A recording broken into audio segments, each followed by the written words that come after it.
Autrefois, dans un vaste empire lointain, vivaient 3 sages errants connus pour leur joie contagieuse et leur rire ininterrompu. Ils n'avaient ni nom ni titre. On les appelait simplement astérisques, les sages qui riaient tout le temps astérisques. Leur présence était une bénédiction pour tous ceux qu'ils croisaient, car ils apportaient avec eux un cadeau unique, leur rire pur et sincère. 6 sages parcouraient les villes et les villages, toujours ensemble, comme un vent bienveillant qui chassait les ombres. À chaque destination, ils se rendaient sur la place principale et se tenaient là, au cœur de la foule. Puis, soudainement, ils éclataient de rire. Leur gaieté était si authentique et si contagieuse que, bientôt, tout le monde autour d'eux ne pouvait s'empêcher de se joindre à eux. Hommes, femmes, enfants, riches, pauvres, tous riaient ensemble, oubliant leurs soucis, leurs querelles et leurs peines. Le rire se propageait comme une vague lumineuse, réchauffant les cœurs et unissant les âmes.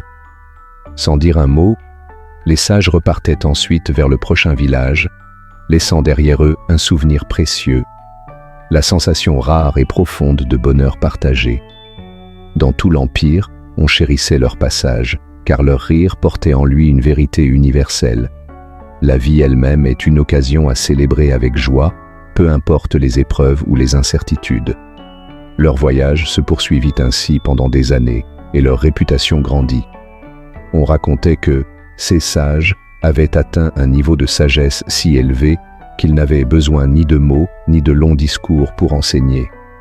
Leur rire seul était une leçon.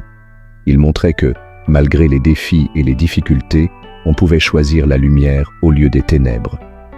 Cependant, un jour, dans un village reculé du nord, la vie des 3 sages prit un tournant inattendu. L'un d'entre eux rendit son dernier souffle. Les villageois, qui avaient tant appris à les aimer, s'attendaient à voir une profonde tristesse s'abattre sur les 2 sages restants. À leur grande surprise, cependant, les 2 survivants riaient encore plus fort que jamais.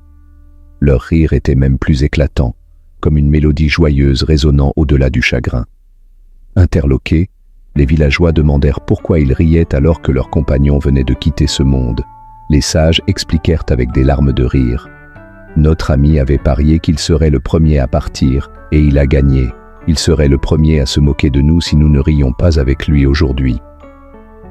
Selon les dernières volontés du défunt, il fut placé sur un bûcher, vêtu de ses habits habituels, immaculé par les préoccupations et les soucis du monde. Lorsque les flammes s'élevèrent dans le ciel, un spectacle inattendu émerveilla les villageois. Des feux d'artifice jaillirent du bûcher, illuminant la nuit de 1000 couleurs. Le chagrin se transforma en célébration. Ce moment devint un rappel vivant que la mort elle-même, comme la vie, pouvait être une occasion de joie si nous choisissions de la voir ainsi. Cette histoire intemporelle nous enseigne que la vie est le reflet de notre regard. Si nous choisissons de rire et d'accueillir la joie, même face aux épreuves les plus difficiles, nous pouvons vivre pleinement et en paix. Les défis sont inévitables, mais notre manière d'y répondre est ce qui façonne notre existence. Alors, la prochaine fois que vous vous trouvez face à une difficulté ou à une douleur, essayez de lui sourire, comme si vous regardiez votre propre reflet dans un miroir.